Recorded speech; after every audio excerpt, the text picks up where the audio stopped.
And finally, the three of them were living together. They were living together, and the father was satisfied with them. He was happy now that he had somebody with him. But in some evenings, he would cry for his wife.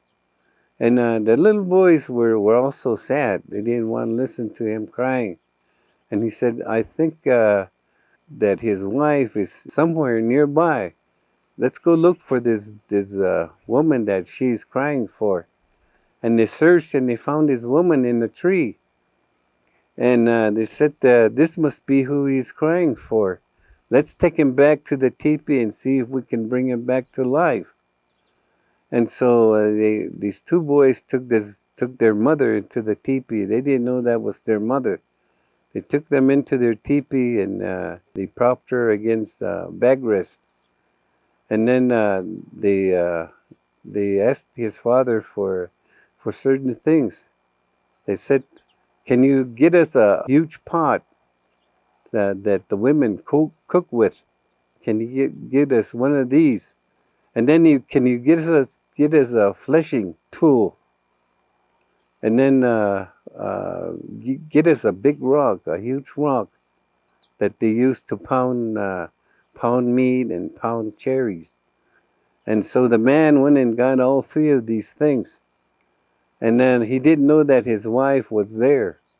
And so when he left the next morning, the boys went to their mother and they talked to him and said, why don't you come and why don't you open your eyes and come to us? Your husband is very sad. He wants to see you and talk to you. But the woman lay there and nothing happened. So they threw the pot into the air and they said, you better watch it. Your pot is coming down. It's going to hit you in the head. And the woman stirred a little bit. And the boy said, it's working. We're going to bring him back to life. And so they threw this fleshing tool into the air. And they said, you better get up. The fleshing tool is going to hit you on the head. And so she sat up. She sat up. And the last one, they said, your smashing tool, it's going to fall down on your head. And they threw it up.